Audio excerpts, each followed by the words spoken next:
We're back with another episode of the Fold Podcast. It's your brother Khalid Salam. I'm back. I'll let everybody introduce themselves. We got a special guest in the building today. First guest on the pod, so excited about Just that. the guest, man. Hey, you want me to do the guest? I thought you wanted me to do it right now. We're going to take care of business, man. So we're going to go ahead and take care of business, okay? We're going to get a drum roll, please.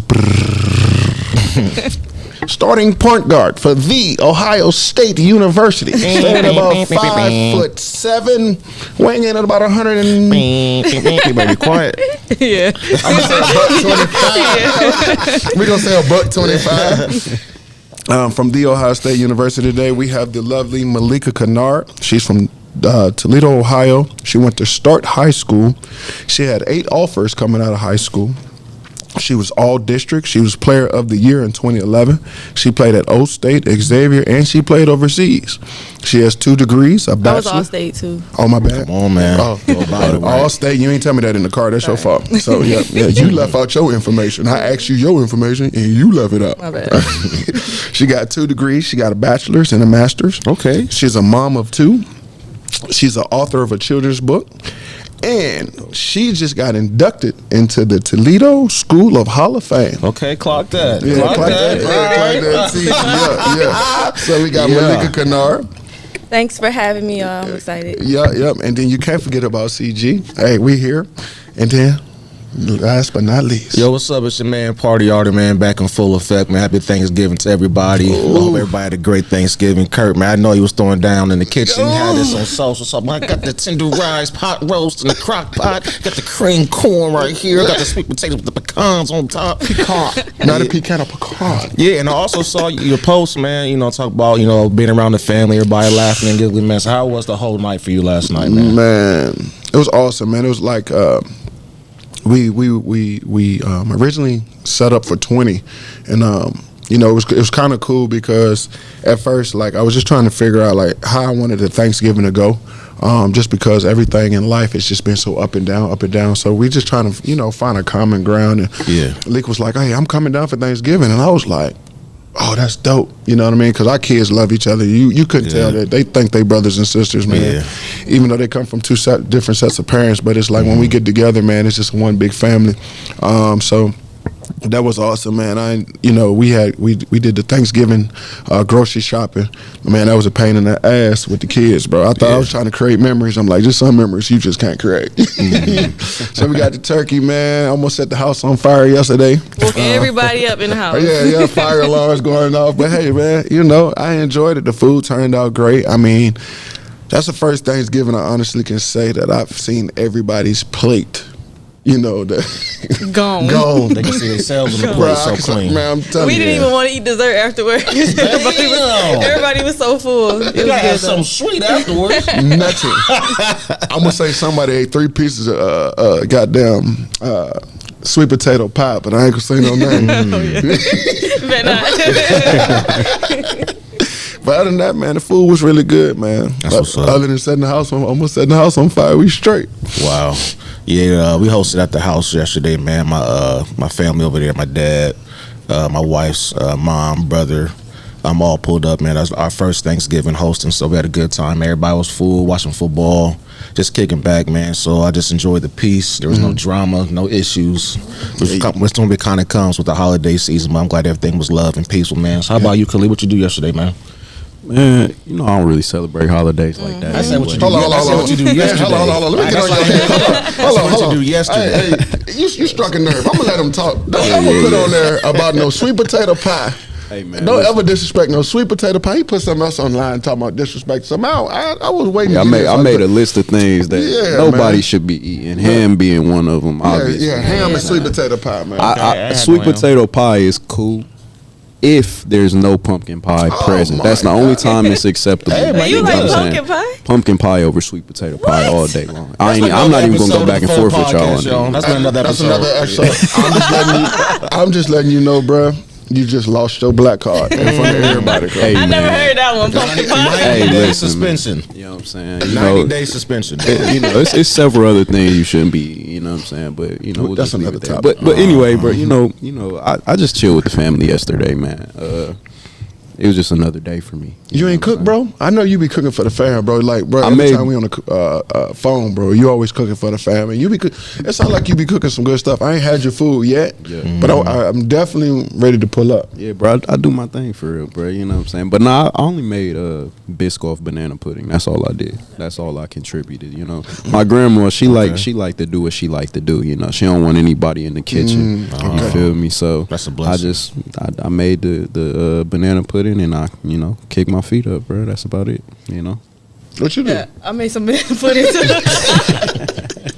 I don't know how good it was. I don't know yet. Hey, shoot the kid. Hey, anytime the kids say it was good, it's good. The kids gonna tell you the truth. Absolutely. They disrespectful, you know. So that's true. Where y'all want to get started, man? Man, you know we do the mental recap. You know we do the mental check-in, man. All right. You got before we do the recap, man. We do the mental check-in. Go ahead, Khalid. Man, I've been good, bro. You know, I really don't have anything to complain about, man. You know, it's a blessed and beautiful Friday today. Yeah, I've been good, bro. Just chilling, like I said, being able to spend time with the family yesterday. Like I said, it was just really another day for me. But, you know, everybody, they had their family come in and things of that nature. So it's really not too much to complain about other than the cold weather. You know what I'm saying? Yeah. But yeah, I've been good. Nowhere. First, I want to say I think it's super dope that y'all do mental check-ins with each other. I think men need to do that more often because us women, we do it all the time. So I think it's dope that y'all do that with each other. But for me, I think everything's good for me. It's a struggle being a single mom, but you know you got to keep pushing, keep going. I think you know It's just a part of being a woman and taking care of kids and living your life. You just keep going. So I guess for me to check in, I'm all right. There probably is some things that I probably should address, but for the most part, I'm good. That's good. That's good. We're gonna talk about it. We're gonna Yes, unpack that. You shouldn't have said nothing like that in front of us. We're gonna unpack that. I honestly can say I'm about an 8, man. I am really about an 8 right now. I'm starting to realize, and as you guys know, I was on fasting. Everybody know I blew up their phone the other night because I was having like a sucker attack about having a drink, you know. And I'm not, what's the word I'm looking for? I'm not ashamed of saying that. I needed some help the other night. That was the first time I wanted to drink that bad in a long time. I called Khalid. He didn't pick up, so I called Art. That's he when didn't we was pick playing up. phone tag? Yeah, we was playing phone tag. You didn't call me last night? No, the other night. Oh, the okay. other night. Nigga picked up both times. But no, you picked up, but you were at school. That's what happened. I don't care where I'm at. You called me. Yeah, I called you, but I told you hit me back. So I ended up, I called everybody through my phone, which was cool because I wanted to stay consistent on my journey. But I had to realize that, one thing I realized the other night, that I am in control of every situation. I do not rely on alcohol or anything. That does not have the best of me. I have the best of it. And so therefore, I ended up having a couple glasses of wine. And it didn't do what I wanted it to do this time. It gave me a headache. And that was probably my only downfall. But I'm still on my journey right now. I'm still, it's not a factor no more, man. After, going through, I'm happy about that. The relationship with the kids are getting better. The relationship with the wife is getting better. The stuff that's starting to exit my life, that it's just letting me know that it's not for me.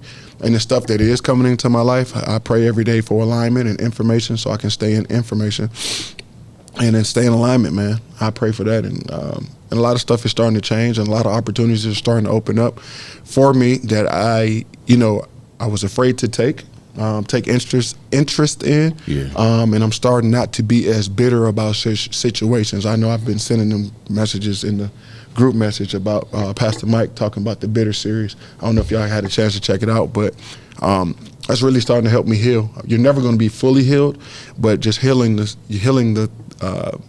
current, not the current events, but the events that you've had throughout your life, and to try to bring yourself back up to the speed and where you are now. So that's where I'm at.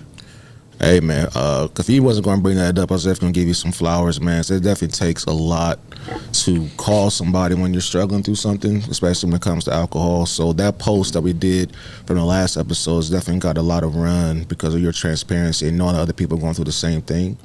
So I just feel, privileged that you consider me and Khalid to be people that you can reach out to in times of need. So definitely want to give you a pause and your bravo for that, man. But when it comes to me specifically, Mentally, man, I'm in a better space, man. I'm finally starting to find clarity in terms of my career path. Just to, I guess, put it on wax right now, man. So I work at Nationwide, one of my 10,000 jobs that I got, of course. And so there, man, I'm trying to take what I've actually learned on my skills and my talents when it comes to social media stuff and digital content, and kind of just bring that over to the corporate side. So I'm up for this communications consultant position there. Okay. There'll be a big raise and all that type of stuff. So keep me in your prayers for that. So hopefully I get that. And also, I'm back with Radio 1, Urban 1 at the radio station, man. I was there before, and I kind of understand it now, man. Got my feet wet with that. So I'm getting more clarity in terms of my career path. And with that, that transitions to the home, man. So the house is together. Marriage continues to stay strong. I'm building more relationships. So in terms of the mental, it's probably the strongest it's been in a long time, to be honest with you. God almighty. That's dope. That's bro. dope, bro. That's real dope. Yeah, I mean, congratulations. Congratulations. What do you think? What do you think has helped you get to that point? Accountability from my friends and my family. Having uncomfortable conversations with my wife. She lets me know what I'm doing wrong and what needs to be better. Yeah, it sucks when it happens, but you then garner that respect so much stronger now. And I know I have someone I can really just empty out and tell everything to and don't feel judged about it. Then also having friends that I've shared my goals and dreams with, and they check in on me on that to make sure I'm still going on that same path. Because everybody can talk about what they're going to do. We got friends like that, but like 2 or 3 years later, still in the same spot that they was in that last conversation. So basically what I have with my friends is like when we talk about stuff, we have inspirations. Okay, we'll make sure we talk about it now. The next time we talk about it, we're not having the same conversation. We've moved on, we've gotten stronger, we're doing different things and better things. So just when it comes to the value of my friendships and relationships has made me better. That's one thing I like about like having guy friends as a woman, because like guy friends, they hold you accountable. Like you said you was gonna do this, you ain't doing it. Right. But having like female friends, they let you kind of soak in the emotion of things, and then you like find yourself like, dang, I still ain't moved forward, or I ain't did this. So and me being raised, I was raised by a man. Like my dad always, made me like go get it. So I think that's like that's one thing that I do enjoy about like having my guy friends that hold me accountable in that way. Like Curtis always be like, like get up, let's go, keep going. But like, and then Kayla's like the balance, like, Yeah, man, you need balance. It's the balance, like, cause she understands as a mother, like, and I'm tired, and so we get to talk and vent, and then Curtis like, hey, come on, bro, we gotta keep moving, like, gotta keep going. So I think that's pretty dope that everybody has that, them people that hold you accountable and keep pushing you forward. Well, I'm one of them people, bro. You can't tell me what you want. Like, even when Pastor Mike said this on one of the videos the other day, you can't tell me what you want and then expect me to be one of those people that's going to just be like, okay, I'm going to let you go through the emotions. Like, no, bro. Yeah. You signed up for this because you cold-heartedly believe that you was chosen for this. And I think a lot of times with people, we get into the emotional state of avoiding the structure. That's really what it is, because we already know, like, okay, if you're going to avoid the structure and the discipline that it's going to take to get this goal, you're never going to achieve it. And if you always got an excuse for, well, I'm a mom, or, well, the kids did this, or this, that, and the third, well, how about we reorganize our structure? How about we figure out what we need to do to put ourselves in the places to accomplish these goals? Let's have these hard and tough conversations. Because what's the whole point of having a vision, having a dream, if you're not going to accomplish the shit? Right. Now you stuck, and then the first thing we want to do is play victim and, the oppressor did this, or the system not this or that, but you ain't did shit for yourself. It's easy. It's easy to play the victim game, but you ain't did nothing for yourself. Like, I'm cool, bro. I don't have to go to corporate America, bro. I don't have to own a business. Okay. I don't have to do none of that. I am all I am and who I am because of what I put my mind to and set out to do. Come on. And a lot of times people fail to realize, like, it's just because it's not happening right now, that's because you're not in alignment with something. And that's just what it is. That's what I'm learning along my journey. I've been wanting to do this, and this, and that. But a lot of this stuff that I've been doing, it's been straight from hurt, from being bitter, not even understanding that the shit that I'm picking is because I want gratification. Like I told you in the last episode, we talked about that. I see my little kid jumping, like, pick me, pick me, pick me. And like this episode, I'm like, bump that. I'm straight. I don't want you to pick me for shit right now. Okay. I'm not ready to go to war. Okay. I'm not. You feel me? So I'll be ready. My name will be called, but I'm getting into that alignment. But I think the best thing now like my whole point of saying that, bro, if you're not ready, don't tell Kurt nothing, because I'm going to push you to the max. Okay. Because I'll do myself like that, and I refuse. If you're going to be in my circle around me, what's the whole point of saying that we friends, we family, we brothers, we sisters? Man. You feel me? If we not going to really put forth the effort. Mm-hmm. Don't tell me you want basic friendship. Go to basic people. I'm not basic. I ain't never been basic. I ain't average. I'm elite. I'm elite thinking, and I put the time in to become this person, and I'm gonna keep doing it. Mm-hmm. You know what I'm saying? So don't tell Kurt nothing if you don't want to be great, because I'm gonna push you to it.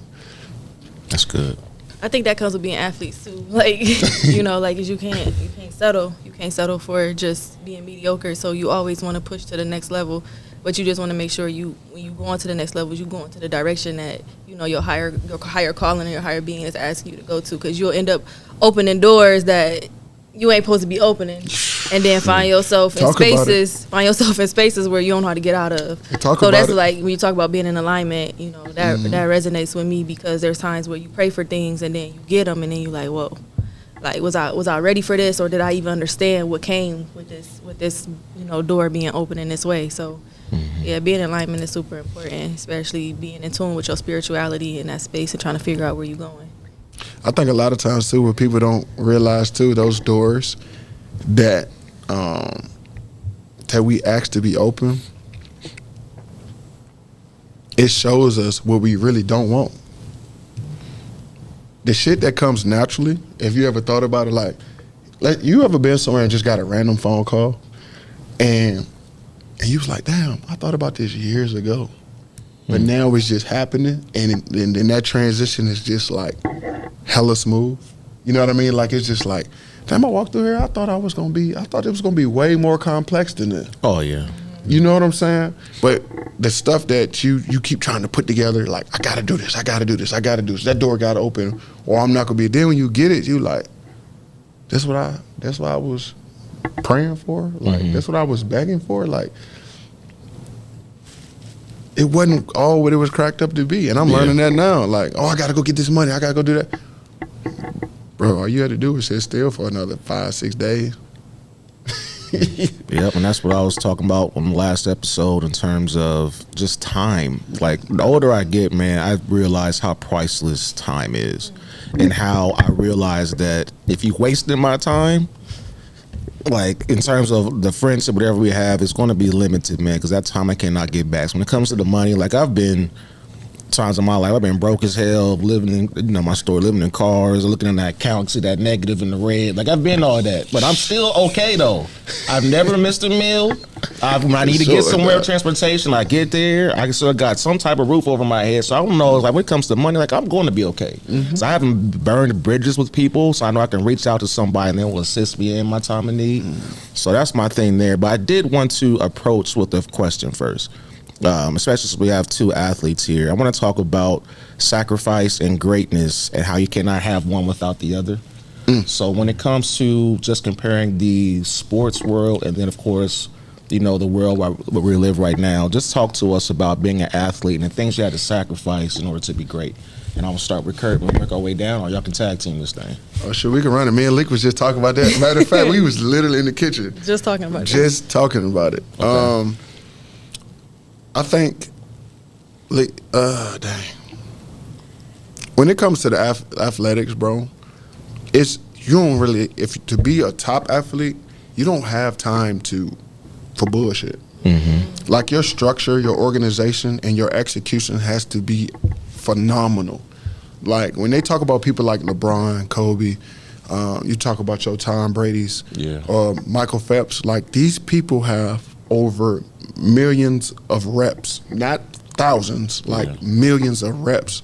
And it sounds crazy, but I'm talking about from the time they're a kid all the way until they get to where they are now. They have over millions of reps. So your body gets your body memorization. I forgot the word for it, but muscle memory. Muscle memory. Yeah, your muscle memory becomes to the point where, like, even if you step wrong, your mind will tell you immediately, I stepped wrong.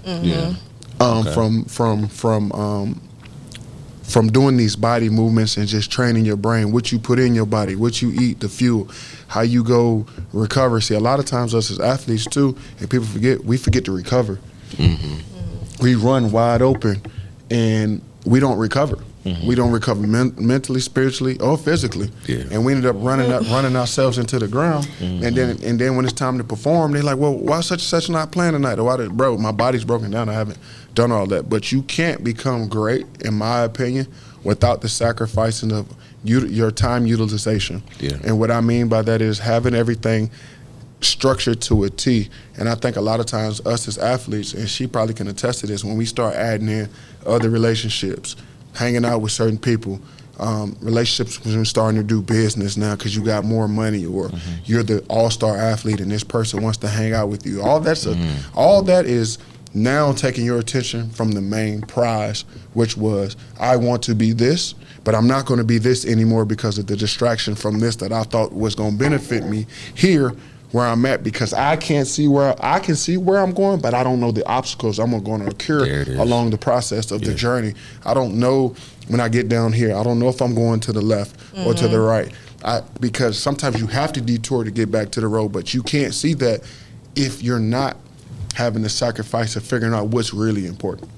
I think another thing with being an athlete is you don't take time to check on your mental, because you're so busy trying to elevate and be the best version of yourself. So when you're done, the sacrifice is trying to figure out who you are, like outside of that. And you play sports your whole life. You start at 7 years old, 5, whatever, and you got ideas. You're going to go to the league. You're going to do all these different things, and things don't always pan out that way. And so one of the biggest sacrifices I feel like that you take as an athlete is really just figuring out who you are outside of that sport, because it takes you so much longer on that journey to figure out, like, all right, I'm not a hooper no more. So now who are you? And that mental space that you sit in when you're trying to figure that out can take you on a roller coaster. It can take you so many different places. So, and also just like Curtis said, relationships, like trying to figure out how to navigate that. Because sometimes when you're trying to go to the next level, there's separation that has to happen. And then when that separation happens and then you don't make it to that level, then everybody looking at you a certain way or expecting you to be this or be that. And so now you've always been a performer. You always had to perform something. And so now you just really trying to figure out, like, how can I keep the image? Because that's what it is. You're trying to keep the image up, but this ain't happening for you no more. So I'll give you an example. Like when I went to Ireland, I realized I was done with basketball. I was like, all right, I'm done. Like this is it for me. I'm not gonna go play in WNBA. I'm not gonna keep playing overseas. And I had that was when I had my real mental check-in with myself. Like, who are you, Maleeka? Like, you know, outside of basketball, who are you? What else you like to do? Like, you know, and I think for me growing up, all I knew was basketball. My dad gave me a tool to get me to college, to help me get a job, all these different things. But outside of that, I didn't know who I was. So I think a lot of times with athletes, we're sacrificing like our identity in what we're doing. And we don't realize that we're much more than just the sport we play. You know, God gave us a purpose. He gave us this pedestal, this place to be, to move the world and change things, but it's not exactly who you are. So, I mean, that to me has been the biggest sacrifice, is just learning who I am outside of sport, because a lot of us don't know, and it's a journey, and it takes people a lot longer to figure out who they are outside of it. I also think you just said something too, but I don't think nobody else caught that, but I might have caught it. We never realized, we were told that our purpose was playing sports, but that was a gift. That wasn't our purpose. And for us coming up in our communities, in the black communities, because I always tell people I speak on the black community because I'm not white, I'm not Asian, I'm not Indian. That's all I can tell you from my perspective. And a lot of times I think too, and what we don't talk about enough is how we get the tools to play sports because that is the most mainstream, the most iconic, the most what word am I looking for? It's visible. It's so visible, right? Yeah. It's so visible, and you see all this glamour and bullshit. That's what it is. It's an illusion. It's not real. Definitely, it's an illusion. And not even social media, bro. You gotta think this shit was we 90s babies. So social media wasn't even big back then, was it? Like, I think we had AOL and LimeWire, bro. You feel me? Making CDs. Making CDs, burning CDs. I had dial-up. My mama refused to get the Wi-Fi. You feel me? So it'd take me a week to download it. You got Wi-Fi money? Yeah. Bro, I still to this day, you could not tell me my parents weren't rich. But but I say all that to say, bro, it's like when you really diving deep into it, like our parents don't tell us that we have this gift to get us to the next navigation. I mean, to the next destination, and we using this gift to navigate, but it's only navigating for us on the entertainment world. It's not really giving you anything outside, and so you're so locked in and focused on this, but you're not. Yeah, you're taking school somewhat seriously. I know. But you probably AB honor roll student. Yeah, you was honor. Yeah, you said you was AB honor roll student. Once I learned how to start making money, I ain't care nothing about school. I just relied on my athletics and the stuff that I learned. But they don't expect us athletes to care about our education, right? And that's the thing, that it's just like how they do AI. It's programming. It's all been programming over the years. So we've been programmed since we were 6-7 years old to go out and entertain. That's it. Don't think about it. Just go entertain. You're right. It's all a part of the system. So if you go back to it, is low key still part of like how they did us in slavery. Like, go out here, go do this, go share crop, go pick this cotton, make us look good, make us our money, and we good. But we don't realize that, and even parents don't realize that with their black kids, because I even told my dad this. I played for an all-black AAU team growing up, and I had colleges coming to look at me, and then another AAU team came and poached me, and they had a bunch of white girls on their team. And what happened was those white girls ended up getting scholarships because people was coming to see me play. But the black girls that I was playing with before didn't get that exposure anymore because I left. And they was just as good, and they could have been, greater athletes too. And I didn't realize that till I became an adult. And then the more I started learning about education and learning how, how these systems play us and use us against each other. It's a whole nother conversation. I'll talk about Willie Lynch, but use us against each other in the sports world. Like, everything that we're doing is to benefit them. And so when you talk about it all being an illusion, like with even our mental health, like we got to realize that in our sports, like it's not about, we can use this tool, but we got to lift our own people up, but they're using us to make them money. I don't know if that makes sense. Like, no, you basically saying what I was about to say. You got to understand when you're along this journey that it's just not about sports. Yeah. It's a bigger, you got a sweeter car than everybody else got. Yeah. That's how you got to look at it is. I'm the cool person right now. Everybody else got a Ford Pinto or something, whatever is a Pinto, and I just happen to be in this S550 because that's really what it's like.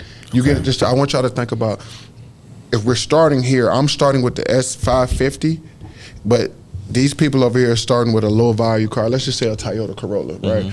And along the journey, boom, I'm meeting all these people and I'm doing all these people, but I'm getting it the easy way, right? Because I'm a performer. Like, everybody's at my feet when I'm hungry. Man, we ain't got to worry about no meal. We go to this facility and get a meal. Why I need training? That's free. Coach gonna do that anyway. I need Buckeye D money. Where they replenish my scholarship, replenish my money, all that. But these people over here, they're in this Corolla. They taking their time. We on lease, but they brought that. Okay. You get what I'm saying? They brought that, but we on lease. But we don't know when this lease ends. They know that since they brought this, that's theirs for forever. Right. But the things that we're learning about throughout the journey in this S550 is beneficial for our mind, but we can't see it because the illusion is so big that the time that they get to actually think and process, like when she was talking about suppressing, bro, you don't get to see none of that, bro. All the focus is winning. What that look like? A game. Okay. After the game, what's next? Well, you got to win in life. I don't know nothing about that. Yeah, I don't know nothing about that. I've been in this secret football. Athletics is a secret society, bro. It's a secret ecosystem that teaches you great lessons that you can apply in life. Right. But you don't know what that look like. But they don't, like, again, that's why you got to educate yourself as athletes. Yeah. If you're an athlete, you have to educate yourself and understand what you're a part of, because going on and just being an athlete, that's all you're going to be. That's all you're going to be. And then you're not going to even know how they're using you. And that part right there is what's scary, because a lot of athletes are out here and they're great athletes, but if you don't understand the system in which you're participating in, you're just perpetuating a lot of stuff that keeps suppressing black folks at the end of the day, and continuing to help other communities thrive. So, I mean, like, we have LeBron James, like, that's one of the pillars in our community right now with sports. And we had Kobe Bryant, like, in the past. Like, we had different people, but, like, we just gotta hope and wish that they continue to thrive and do what they need to do for our communities. But a lot of times they don't. These people don't let them. They find a way to get in the way of us having black leaders, and it's all a system. And that's why I'm not against sports. I'm not against any of that. But I'm against black people not being educated and understanding what they are doing with other black folks when we are in entertainment business, in sports, or whatever it is. I got a few things. When it comes to that, in terms of black people and our naivety to certain things, I think when you hit a certain age, you gotta start doing the research, Bruh, what? You know what I mean? We gotta stop depending on the white man, the X, Y, and Z. It's like, nah, it's 2025. We have resources. We're in a library right now. You know what I mean? Like, take the time. We got these phones, man. It's like the research and the resources are there to get the information that you need. And the thing is, once you get that information, as black people, don't gatekeep it. Give it to other people. That part. Now give it to the next generation, you know what I'm saying? Because especially like when black people get in power. So let's compare it like for like churches, for example, right? So when you be seeing 80, 90-year-old pastors still on the pulpit, it's like, why haven't you given that to your successor? Because once you get that limit of that power as a black person, you don't really want to release it to nobody else. And we can take that all the way back to the slave mentality. We wouldn't go that far. People in the house, out the house. It's like, nah, in the boo-boo, I'm looking through the window while you picking that car. You know what I mean? So if we want to break it down like that, that's one thing in terms of researchers and resources. And then secondly, kind of just to tie in terms of, you guys are talking about, self-discoveries. Like, yes, I'm this athlete. I'm done playing sports. What's next? And I kind of see that a lot of sports podcasts do that too. It's like when they retired, it's like, okay, what do I do now? I'm still on the couch, I'm with my family. I miss my kids' concerts and games, all that type of stuff. I'm trying to catch up. It's been 10 years, and I've been seeing Shaq stories. I got this big-ass 60,000 square foot house. I'm by myself because I messed it up. You know what I mean? So I just think that at the end of the day, man, I did have a question with that. So you kind of see, certain teams kind of like that vet on the team. I mean, professional sports kind of show you how to lead the way. But is there like a vet outside of sports that kind of helped you guys and guide that way, or do you just have to learn from your own mistakes? Shit. Learn from your own mistakes. Especially like, because if you grow up in the community, like if you have parents that are understanding or like educated already, you might have that already. But if you grow up with parents that are not educated and you like one of the first ones in your family that's figuring this out, figuring it out, you all on your own. So that's a part that's kind of scary, like, because people use you and abuse you if they can. If you don't have nobody that's ahead of you that have seen how these things work, you have no idea.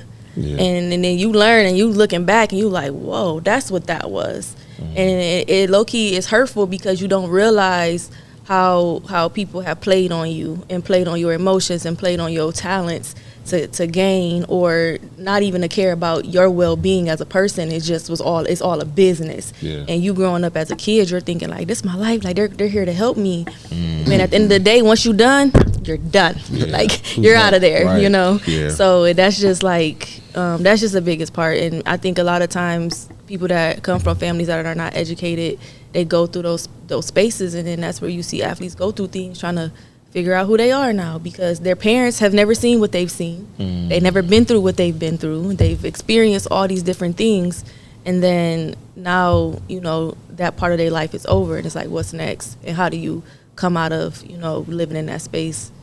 So it's hard to navigate it when you don't have people that understands what you've been through or where you've been. I think the main thing too, like I tell you, I was brought up real Southern, man. My mama grew up on 8 acres with farm animals and stuff like that. My grandpa, he was heavy equipment operator, drove trucks. My other grandpa worked in the factory. My grandma worked in the factory. And my dad's from the country too. I mean, they would always go to school, get an education, and do this and do that. But I never looked at life like that. But I will tell you, I always had a great support system. And I've always been taught how to never be held down. Always finding a way. Like, bro, I started making money at like 8, 9 years old just from planting flowers. I was big as a kid that I literally used to take a chainsaw and cut trees, like, and plant flowers. I'm a big ass kid, you know what I'm saying? So, but I learned all that stuff from my grandparents, you know what I'm saying? So even without the sports, and I know what Maleeka's talking, and I can attest to what she's talking about, nobody, like when sports was over, I had been exposed to so much stuff, that like I would come home and like I don't think my family or some of my friends could like wrap their head around like I'm sitting beside a guy. Yeah, I'm sitting beside a guy that really make $1.2 million a week. Like I'm talking about the check hit at 1.2 million. Yeah. Or he got 30 calls for no reason because he bored. Or he got, you know what I'm saying, that type of stuff. And you see some of the stuff, it's like, okay, I don't even want all of that. I just want like 2% of that. A nice crib, a couple cars. We all want that. You know what I'm saying? a yard where the kids can go run around. You know what I'm saying? Stuff like that. But the biggest thing is when you talk about this, bro, you lose yourself so bad, dog, because you've been in your identity has never been your identity. You're just known as that a performer. A performer. Always, dog. it's been a performance. It's always been people pleasing. Yeah. Like it's always like I gotta be this. So then when you come back down to being just regular human, like with none of that, people don't understand the struggle in your mind. Like you in college or you in the field or you playing overseas and you getting 5-star restaurants, you getting private jets to your destination where you're going. Like money's never a factor. Money's never a factor. You never worrying about nothing, and then it's all gone.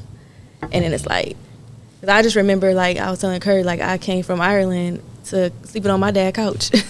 And it's like, how do you talk to people like who think that you're supposed to be this person, certain type of person, but they don't realize the struggle is real. Like it's not really what people think it is. Like what they say, what Flavor Flav say, don't believe the hype. Like it's not.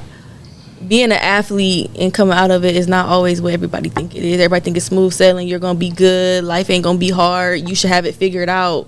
And now you're just going back to where everybody in high school started at. At 18. 18. So when you come out of being an athlete and you're no longer having all these different things going on and you're not educated on how to even put stuff in perspective when you're in college, for example, like saving money, doing all these different things, you just living a high life thinking that everything's going to be all right. And then when you're done, you're expected just to still be like this certain person and keep this facade of this image of who you are, but you really inside is burning up and it's killing you because you don't have the thing that created your being. You don't know who you are anymore, and now you're trying to figure out what's the next. So I don't know, like it's just like a real mental battle in that space. It's a dark time. But then you got to get yourself back out here and start networking. It take a while, man. It take a while because you don't trust nobody. Because you like, well, dang, all these people, like your old teammates that y'all thought y'all was cool, and now y'all not doing the same thing. Bro, there's been plenty of people that I done played ball with. I thought we still be cool, still communicate, but we not in that realm no more. And then it's kind of like, people with money ain't with people with money. And it's like the people that ain't got no money, you got to figure out how to get some type of money to, one, sustain your life, but also, two, when I'm looking at it, it's like, bro, if I got to have the same type of paper as you to hang out with you or to do this, I don't even want to hang out, bro. I don't. I genuinely, if you my dog, like money shouldn't even be an issue. And if I ain't got as much money, you don't be taking me places where the goddamn bill $5,500. Right. You feel me? Yeah. Like take me where it's appropriate. You know what I mean? So don't have me out here trying to flex. I think a lot of times too, this shit be a flex, bro. Like we talked about it. Like I was telling you about the money and all that on the last episode. A lot of this shit just be flexing, and life ain't really about that. It's not, bro. It's not. I mean, you can have. I'm rich as hell right now, bro. I am so rich, bro. I am rich as hell right now. You know how many people would want what we got?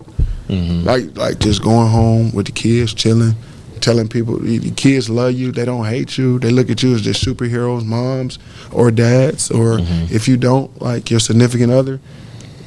We rich already, bro. The rest of this shit, we just racing. That a race that ain't gonna never end. My mama is still in that race. My grandma and them still in the race. They still got light bills. They still pay taxes. How you paying taxes on shit you already own? Right. You feel me? So it don't never end. So you gotta find a way to disconnect from something to be able to just have some peace of mind. But what I'm doing for my kids, any of the kids that I know, my kids, if they play sports, I want them to play the sports so they get the structure. But you're not just a football player. You're not like my baby girl wants to run track. Baby, you're just not a track star. You're going to be doing other events. Like, bro, you're going to be going to science. You're going to go over to nurse. You're going to go over here to biology, this, that, aerospace. I don't care what you're going, but at the end of the day, you will not be identified as just an entertainer. And that's where I got lost at is I just identified, man, sure, I'm number 2 player in the country, taking jets, like she's saying, bro, that shit was real.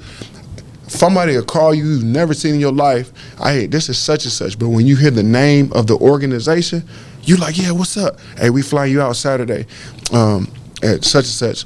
Don't worry about it. The hotel took care of it. We're going to get you on a nice plane. We got you in the exit row. I'm 15, 16, getting this type of treatment for years. I'm about 10, 12 years, and then, boom, I blow my ACL out, and then my phone stops ringing. People that I thought was my friends, all my friends, and then even my family. Why you don't go back and try to play football? I don't want to do this shit no more.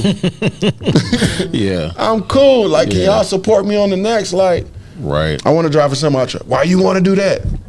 Fuck you mean? Why? Why you want to go over here and be HR or right? a sales rep for this company? Like, it's the same thing. Like my dad's like, "Why you don't want to coach basketball?" I'm like, "Cause it's more to me than that. Like, I want to do something else." They always try to throw us in some coaching role. Like, fuck them kids. No, I'm just no, I love giving back to the kids, but my bad. But it's just like, man, I want you to recognize and see me as something else other than just a coach giving back to the kids. As a human being. Just be proud of what I'm doing, man.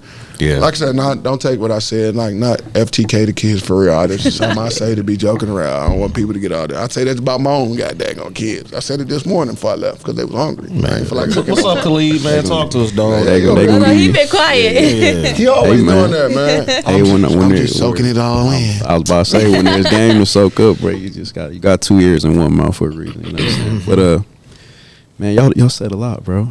I'll try to throw my 2 cents into it. First and foremost, I want to say, I think at a young age, we get so programmed to believing that we have to be these entertainers. You know what I mean? And like coming from where I come from, it was never really like a focus on sports for us, but it was a focus on wanting to be in the streets and things of that nature. And I remember when I was about to switch schools, is my mic cutting up to y'all? No, you good. Okay. I remember when I was about to switch schools, I remember I was telling my friends, like, hey, I got to switch schools. I was hot. I did not want to move out of my neighborhood. And I remember a dude telling me, like, man, when you leave, you ain't going to claim the hood no more. You know what I'm saying? That kind of shaming aspect, right? Because they want you to stay stuck. And I think that's kind of what y'all are speaking to, but from a different perspective, you know, with oh, you don't want to play, you got to be a coach. You want to get back to the kids. You want to, you know what I'm saying? They want you to stay stuck in this role that they expect you to play. And it wasn't until I moved out of my neighborhood that I realized there is more to this life than just this identity that you are trying to present to the world of being this street dude, this gangbanger, you know what I'm saying?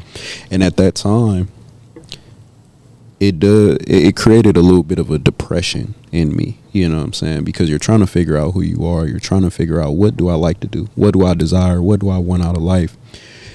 And it wasn't until one day, bro, after I converted to Islam, I was having a conversation with one of the religious leaders at our masjid, one of the sheikhs, and he was breaking down this verse in the Quran that talks about our purpose being to worship God. And that's where, you know, because we've talked about purpose before on the podcast. And that really stood out to me because for so long, I associated purpose with just things that we desired, things we wanted to do. I want to be, somebody might want to be the athlete. The other dude, he want to be the street dude. He want to be the biggest drug dealer. You want to be the greatest mom, the greatest dad, whatever the case may be. But these are just goals that we set for ourselves, but we put so much of ourselves into it. We sacrifice so much to attain these goals. It becomes a part of our identity. And then when it doesn't pan out for whatever reason, maybe we just get tired of it, get bored with it, you got a career ending injury, whatever the case may be, then it's like, damn, you just sit there kind of stuck, you know what I mean? And it's like, you almost feel like you hit rock bottom. And when he was explaining this verse to me, he was saying, it's perfectly fine to have goals, but how are we going to link those goals back to worshiping the Creator? Because the goals, there are some aspects of these goals that we have that we just don't have control over. So we need to be able to associate the goals with the purpose of worshiping the Creator. He blesses these athletes with these great skills. Somebody might be able to sing great. You know, singing is one of those God-given talents and abilities, just like I would say playing sports is. Not saying that you don't got to work hard too, but y'all get the point that I'm making. If you're not going to associate these goals with the purpose of worshiping God, when those goals fail, if they ever do, it's going to hit you a lot harder. Whereas if you fail at a goal that you were intending to do just for the sake of worship in the first place, you could just pick another goal. You know what I'm saying? It doesn't become a part of who you are. Who you are is a believer. Who you are is the worshiper of God. Who you are is the one who's setting their life to attain this goal that's greater than anything we can attain in this life. And so, to the point of, you know, what Art was asking, I would say when it comes to that mentorship, having conversations with people like that allow for me to put a lot of these things in perspective. And yeah, it doesn't really bother me as much now, you know what I'm saying, I guess. And sacrifice, I wanted to say one thing about sacrifice too. Sacrifice is one of those things, it could be a benefit, but it can also be a detriment. It depends on, you know, what you're sacrificing for. Like, you know, anybody who's religious or spiritual, you were talking about fasting, you know what I'm saying? Fasting from these things that we spend so much time doing or so much time investing in. Sometimes we got to take a step back and sacrifice those things so we can get to that next level, so we can have more mental clarity, so we can build our spiritual side or focus on certain things that we don't put as much time into. And so I say that to say, you know, like in Islam, one of the pillars of Islam is fasting during the month of Ramadan. This is a sacrifice of food. You can't eat, you can't drink, we can't have sex during the daytime, you know what I'm saying? Like, it's a lot. Yo, people talk about food and water, they don't talk about the sex part, you know what I'm saying? But it's hold on, bro. I know Kurt got something to say. But the morning was the best wood to use, bro. Hey, man.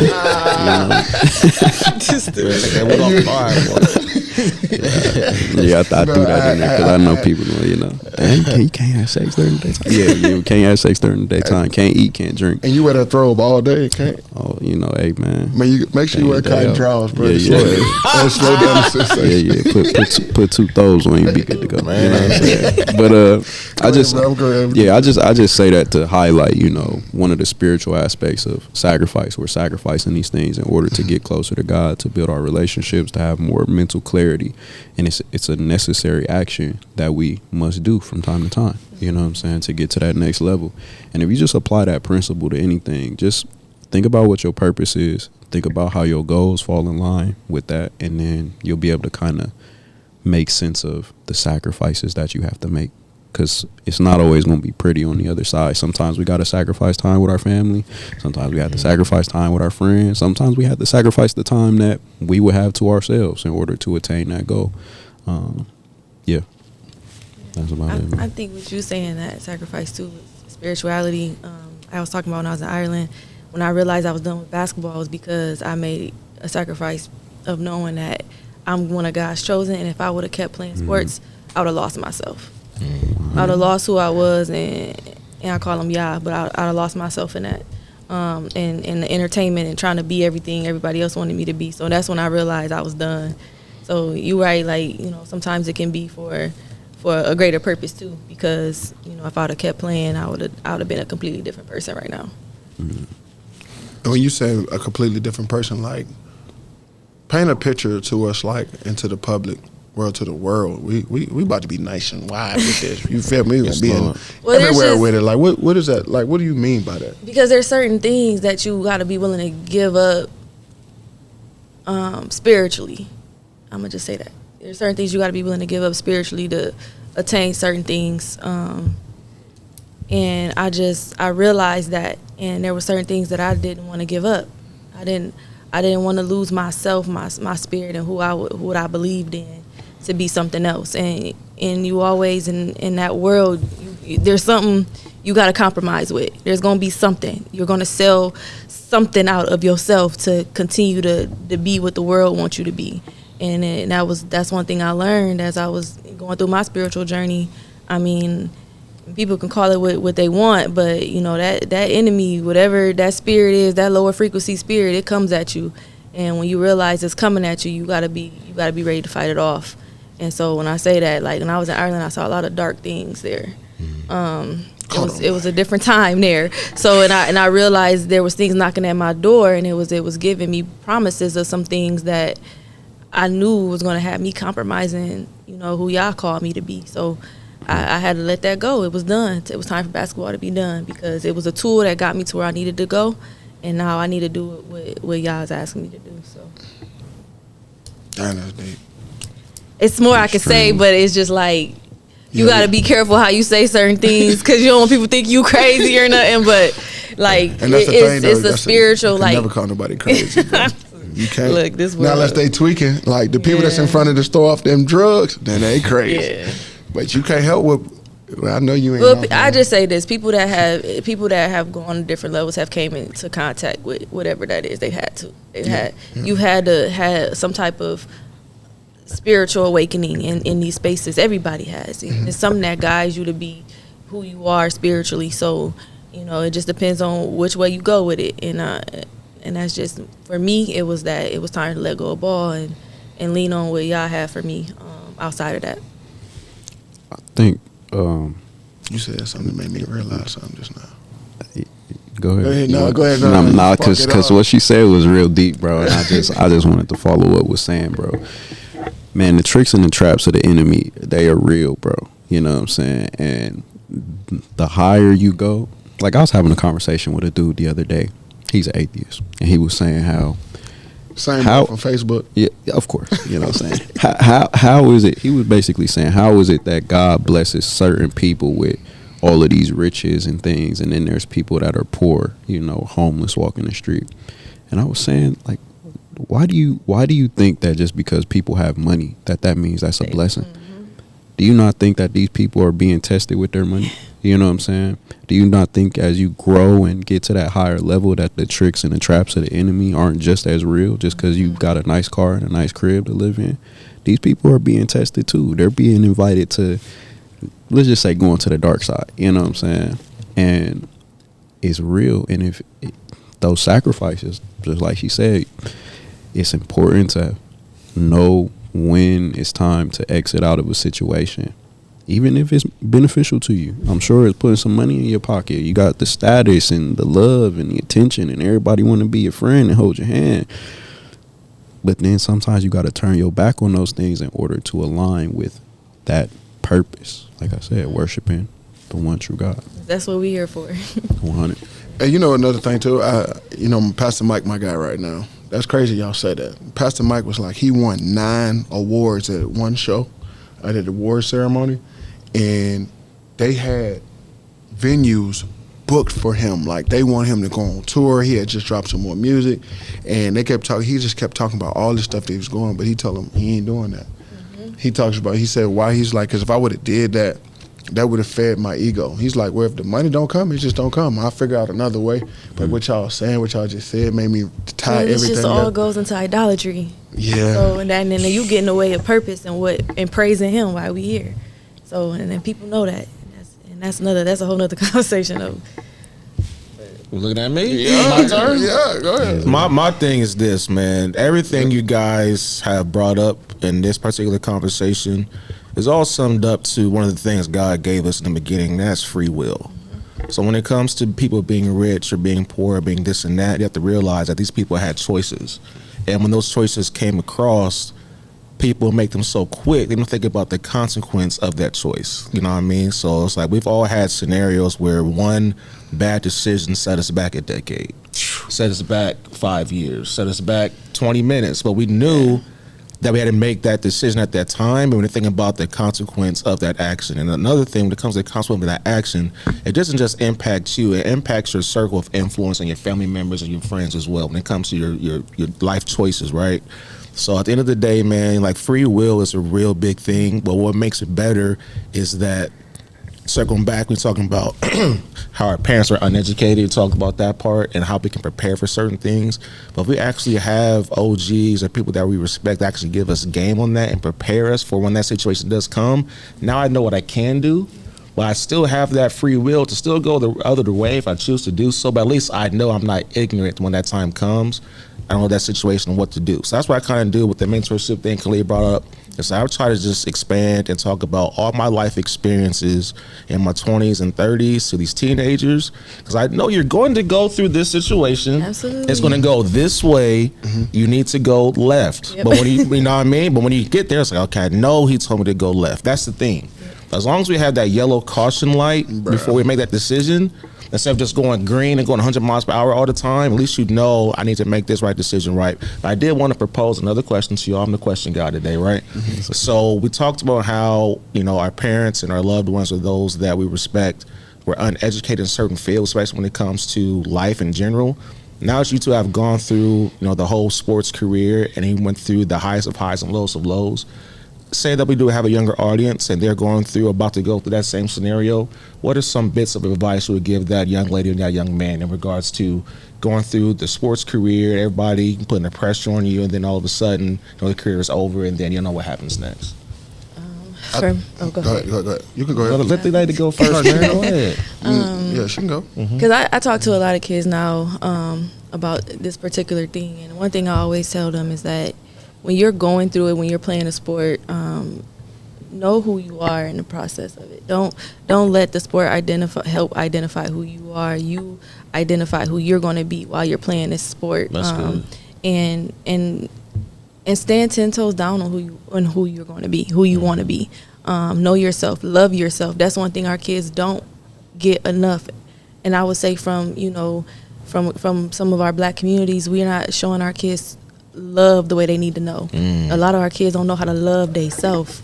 So the one thing for me is that love wasn't something that was given to me, I would say freely. It was like contractual, like, you know, it was like you do this, I show you love, you know. Wow. So one thing that I push to all the kids is, and I wrote a children's book called I Wake Up With Love in My Heart, and it was for my daughter to explain, like, no matter what you do in this world, no matter where you at, you are loved. So I think the biggest thing is teaching our kids to love themselves, because when you love yourself, you know yourself, and you're not going to fall into the traps of certain things of this world. So one huge piece of advice that I always give my kiddos is just love yourself, no matter what people say about you, no matter how if you fail, if you do well, love who you are and love who you're becoming. I think a lot of times, to piggyback off of what you just said, and the question you just asked, a lot of times before you even get started, when we talk about the love and the contractual, I think a lot of times our parents they wasn't shown the love that they needed as a kid. Now it's passed down, possibly. And then when it was passed down. Yeah. So I think a lot of times, like, I talk about it all the time.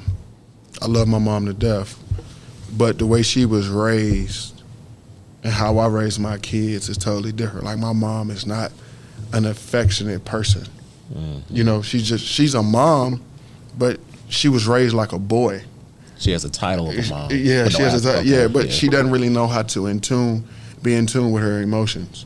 And so she'll do some things, and she'll want, like, the woman, like, gratification, like, hey, I'm mom, but it's like you don't carry yourself like as mom. Yeah. You feel me? So when you try to really picture that and having that passed down, telling the kid how to love yourself, a lot of times we have a difficulty doing that because we won't really shown that. And I think a lot of times too, with our parents being gone, working, being in survival mode, that we end up raising ourselves. And we really don't get a chance to see where we don't really get corrected on what or shown what self-love look like. And the stuff that we do find as self-love and self-care, they usually shut it down. Like, what you doing that for? That ain't gonna get you nowhere. Da-da-da-da-da. And it's like, no, I'm really coping right now. I'm really in peace. Like, if I like to draw, then, hey, that's what I like to do. If I like to sing or go out and take walks in the park, those are all parts of self-love and healing that we take for granted. And if I would give any kid any type of encouragement and love, I would tell their parents too, don't let your kids go on this journey for you being uneducated, because you're the adult. It doesn't matter about, because you got to think, you're 15, 16, 17, these kids going through all these emotions, all these transitions that they never even seen before. And a lot of times this stuff comes so quick that everybody that's calling your phone, they want something from you. So you have to learn, even as the parent, bro, for you to even set your kids up for success, you gotta fix yourself so your kids not messed up. Right. So they can have a structure, they can have a support system to lean on, because these are your kids. This is your seed. This has nothing to do with coach such and such at Baylor or Ohio State. This is where it starts. So the support system for these kids in these communities, and I'll tell you, anybody that has kids at this table that I consider family or a friend, your kids are always going to have a support system. They're always going to have love for me. They're always going to be able to call Uncle Kurt, Brother Kurt, whatever you want to call me, Dad Kurt, whatever. And I've literally watched a kid that said he wanted to go to the NFL at 16 get ready to be a draft pick just because of the love. And his mom just needed some support from someone else. And so we created that system for him, that ecosystem for him. He's loved. He know he's loved. When he don't want to go home, he know he has another home. And not to say she was a bad parent. Nothing at all. It's just that support and love that when you create that family, that community, and you create a different habitat to give better habits, it gives the child an opportunity to be able to advance and not feel like they're forced to do anything based off circumstance. They get a chance to see, and because we got to think about it. These kids and these parents, they don't know what they don't know. And what they do, here's the money. Here's the money. Oh shit, they say they offering this. You be a goddamn fool not to take that. You see how we living. But it ain't even about that, because now you about to set yourself up for some money that ain't gonna last long because you don't know what the fuck to do with it from the jump. Right. I don't know why I use the F word, but all I'm good. passionate right now. I'll bleep it out, don't trip. Yeah, you can bleep me out, but God dang, bro. But I'm passionate about this because I feel the same way. Like my mom and dad, they were great parents. They were great parents. They did the best that they could. The best that they could. Yeah. But for with the knowledge that that's they it right had, there. I just wish that they understood what type of business we were about to get into. But it's also too getting like-minded people around you. There it is. So like even in college, like I got tight with Kurt and Kayla because we built our own family with each other. We came that's from dope. different places, and we have our different levels of understanding the world, but we loved each other through our adulthood. So we was there for each other. It was a few of us that was all in this group of us, and we, sometimes you got to find that support system outside of your main family system and create it for yourself. Because me and Kurt was just talking about that earlier. Like if I didn't have that family outside of my family, I probably would have just went right back into that cycle and not brought myself out of it. So just, building that community too. Sometimes you're not going to get it from home. But if you get it, you can go outside and find people, like-minded people that will help you elevate and find that self-love and love each other, and you pull each other up and hold each other accountable too. So sometimes people can't go back to family because family just sometimes stuck there. Can't change that. They stuck in their way. Yeah, you can be the example. You can be the generational, curse breaker. And it's a lonely world. It's a lonely world. It's a lonely world. I remember me and Leek was going through the same thing at the same time. She wanted to hoop. She wanted to get in the game. I wanted to get in the game. And it's like, man, why they keep treating us like this, man? She be like, oh no, man, I'm trying to get back. And so that's how me and her first started like really bonding, because it was like, damn, dog, you going through that too and you hooping? She like, yeah, like, what's up with coach? I don't know, like, I'm doing good, but then they take me out the game. I said, me too, like, what's up? Yeah. And after that, it was just like, that was always been sis. Because we could have both quit. We could have just been like, we going back. we going back home, forget it. But we held each other accountable and kept pushing through. Yeah. And it's just, that's what you need sometimes. You just need them people that are like-minded. Me? Oh, okay. Man, come on. You just want to be the producer. Just say that, bro. Hey, man. Sometimes I like to be behind the scenes. My advice to the kids would be, when I was a kid, bro, because my dad wasn't around as much, I used to really fault him for that. I'm next. You know what I'm saying? Until I got older. And I realized, man, there's some things that our parents just don't know. Yeah. They just don't know. It's not that he didn't love me or didn't care. A lot of it was he just didn't know how to be present at certain times. And he was young when I was born. And he was trying to figure life out, But I used to always look at that as a negative.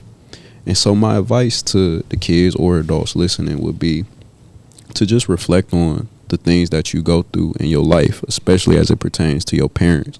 Because sometimes where you might feel there's lack, that could be preparing you for a greater thing that you're going to go through in the future. You know what I'm saying? Sometimes you have to reflect, because now I think back to those times, and not having a man to go to, it made me have to question myself and question the situations and circumstances that I was going through. It forced me to have to make certain decisions on my own. Not to say I made all the right decisions, you know what I'm saying, but it prepared me for not having to be so reliant on someone else or so reliant on someone to pass knowledge down. I knew that there wasn't someone there to teach me certain things that I needed, so it forced me to go and seek out that knowledge. It forced me to go and seek out the information that I needed to apply to my life. You know, so in a nutshell, bro, what I'm just saying is we go through negative things in our lives all the time. And if we only view it as a negative, we're going to stay with that negative mindset. You'll never grow from it. But everything that we go through that is negative, there is a silver lining. There is light at the end of the tunnel. There is a positive to take out of it. You just got to take some time to self-reflect, maybe sacrifice some time, get some time to yourself where you can really sit down with yourself and think about it and bring those gems out of those situations. Can I say something? It touched me when you said that, bro. We also got to give our people some grace and understand that they did what they knew how to do at that time. And so we really can't blame them for certain things, because a lot of times we don't know what their childhood was like. We don't know what they experienced in their childhood. We don't know how our grandmas and grandpas or whoever they consider grandma or their mother and father. Because let's be real, a lot of times some people might have thought this was their dad and didn't know, or or their uncle might have raised them to get them out of a certain situation, like how we doing now as adults. So we really can't blame them. I think to change the mindset, change our mindset, I think we need to change the perspective and be thankful for what they did for us. Because just like how you say your dad didn't know X, Y, and Z, he put that ball in your hand. Yep. And he might have dropped you in other areas by not intentionally, but just by his way of being brought up. Because now I'm learning, like, bro, for instance, for the longest, oh, your dad's an alcoholic, the devil got him, this, that, and the third, whoop-de-whoop-de-woo. And it's like, all right, my daddy probably been drinking, smoking, partying like a mug since he was probably 15, 16, 17. I know where he from. And I know what they do out in the country. Like, that's country living. Like, it's kids now that I coach that come to school with a damn case full of beer in the back of a Yeti cooler. And I'm like, my daddy from the same type of sticks, but back in the day, it just might have been. That's just what was normal. That was the norm. That's what they did. And now that I'm a dad and a husband, I'm looking at my pops like, nah, bro, that's just, might have just been, I used to be so mad. I'm like, nah, bro, that just might have been how he was conditioned, and everybody just gave him, nobody could reprimanded him for what he was doing. They just let him do it. Well, there's a thing called epigenetics too, and that all translate from, and I'll go back to a different subject, but it goes back into slavery. Like, that stuff that was in the genetic code and how they cope with things, that stuff was in our DNA, and it continued to be transmitted into the next generation. So, like, again, it's just generational curse breaking. So when you realize that you can do better, you just do better. Like, like my dad dropped me in different areas, maybe, but I could blame my mom. But being an adult now, I realized when my mom was gone, she was gone because she didn't know how to cope with life. And so you're right, you got to give him grace. Like, my dad raised me the best he could as a man. He had 2 girls. He didn't know what he was doing. But so I would never fault my dad for what he did do. But it's a lot of things that has been perpetuated over time because of the system that we have been accustomed to coming in a colonized country, and what they've done to us over centuries. It ain't just our parents, it's our grandparents and our parents before that, like, you know, and we're just I always say I think our generation, because y'all millennials, right? Yeah, I always feel like our generation is cycle breakers. Like, we breaking that because we're getting more information, we're channeling and we're turning up and we're understanding like who we're supposed to be. So our kids ain't gonna go through some of the things that we went through because the time the deception is over with. You can't deceive anymore. Like, and I always say, like, the veil is lifted. All the stuff that they tried to keep us oppressed with, we are now in understanding of what it is. So I think, like, one of the biggest things for us millennials to know going forward is that it's our job to break those generational curses so that our kids can get on the other side of that and be great spiritually, emotionally, mentally, physically, just all of it. That was just. You got to teach. They teaching the kids to have dominion over their life. Man. Yep, that's it. You got to have it. You got to have. I mean, listen, it's so crazy now. Like, my kids, we talked about this one day, Lee. I let my kids talk crazy to me sometimes. Why? Yeah, I don't know about that. No, listen what I'm telling you. To a certain extent. And why I say that, because I want them to be able to express themselves when they write. Now, when my kids say stuff and it makes sense, I kind of just let it slide, because it's like, hey, you stuck up for yourself. But my mom and dad be like, who you think you talking to? Da, da, da, da. Exactly. But I'm like, well, if I do that now, what if you get in a workplace? Or what if something about it, not even a workplace, what if somebody's doing something to you in school, because you're probably going to experience something in school before, and you can't speak up for yourself, and you just like, I don't know where I was supposed to, and now you timid. So I'd rather my kids be able to speak up for themselves and me acknowledge it, and I reprimand them, than for them to get out in the world and get ran over. That's the way I look at life. And some things is, you know, you're not supposed to say, but some stuff I just let my kids say because I can deal with it. You only know what you can deal with. Like, now, when you're talking to Mr. Art or Auntie or Mr. Khalid, you can't talk to them like that. It's a different level of respect, and my kids can distinguish that. So I allow them to do that, because I felt like growing up, sometimes some of the stuff that I would say or whatever, it'd be the truth, but it's like, oh, you can't say the stuff like that. But now, if it's the truth, I'd be like, let your kids just say the truth. It is what it is. Sometimes they get carried away. You be like, hold on. You can say this, but that's just my piece, bro. What you got, Art? Man, I'm in the, like, I understand it now stage of my life, right? Because it's like, you know, I'm how old am I? I'm 38. So get out your system, dog. So we got to plan that 40 of cut. Hey, man, absolutely. And the thing is, it's like, I've been talking to people. It's like, I got a bunch of guys I probably consider older brothers who are like 45, 46, 48. And I just asked them the question last week, it's like, what can I expect getting into my 40s? And they say, man, that's kind of the time. It's like, you understand life by this point. You know what's right, you know what's wrong, you know what's this and what's that. And now you kind of just hitting like that, not a plateau, but like to the point where it's like, I understand life to the point where I can either go this way, I still got that option, right? And I say I'm in that understanding now phase, because going back to, you know, the parents thing, it's like my dad was born in 63, his father died in 65. So he never had a chance to be fathered by anyone.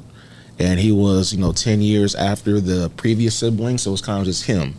So now I'm kind of realizing, learning what my dad was and how he was brought up. Now I can understand why, like, we never really had a true father-son relationship, right?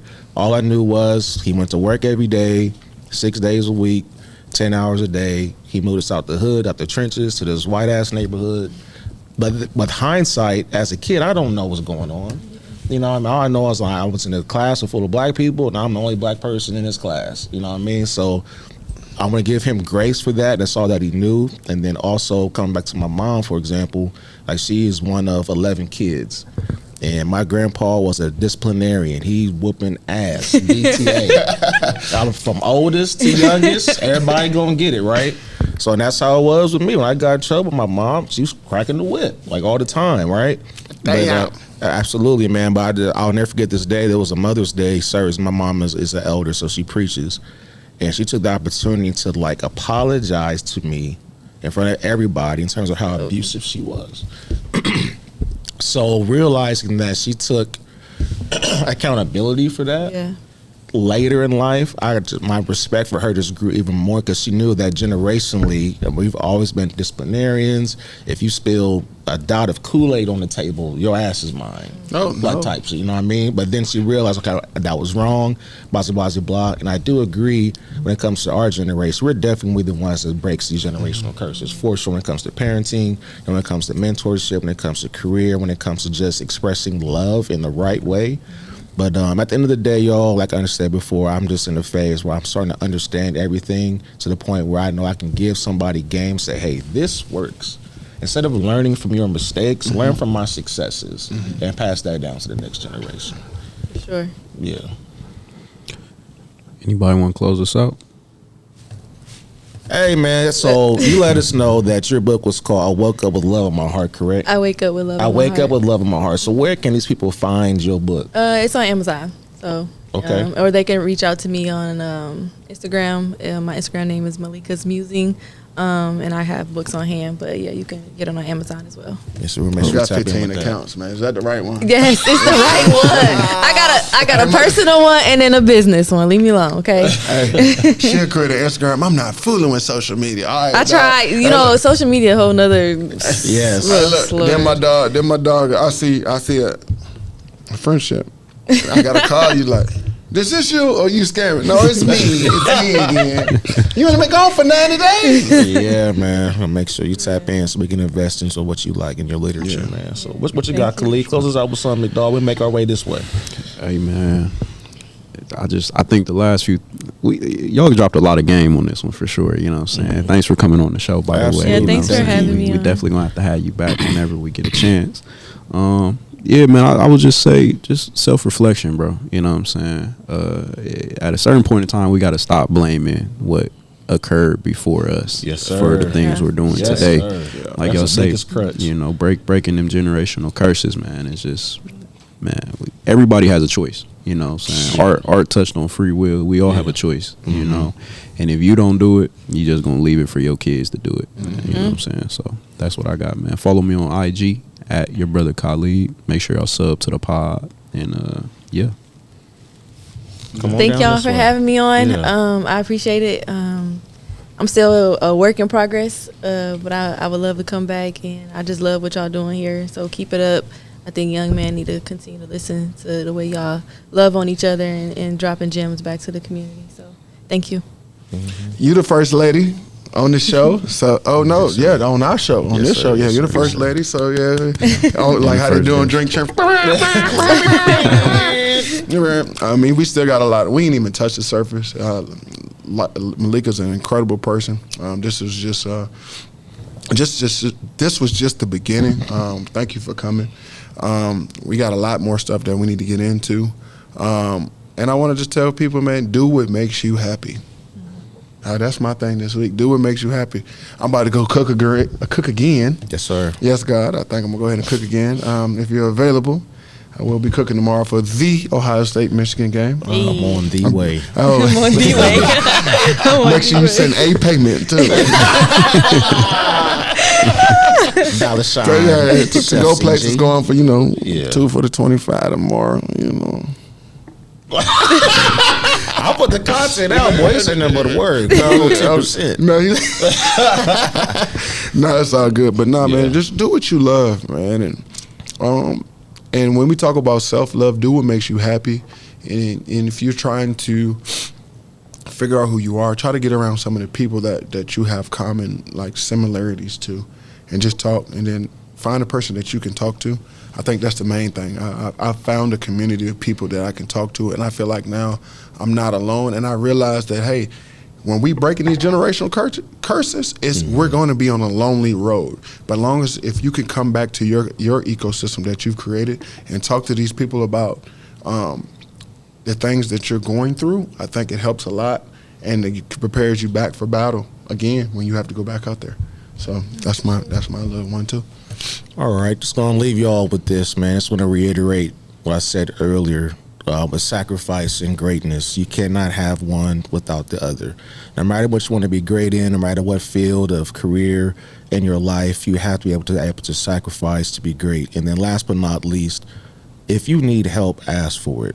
Put pride aside in anything and everything that you do. If you are struggling, whether it's financially, whether it's with mental health, anything, put pride aside and just reach out for that assistance that you need. It'll be the best decision that you've ever made. We good? Yep. It's been another episode of The Fold. Appreciate y'all for rocking with us. Until next time. Peace.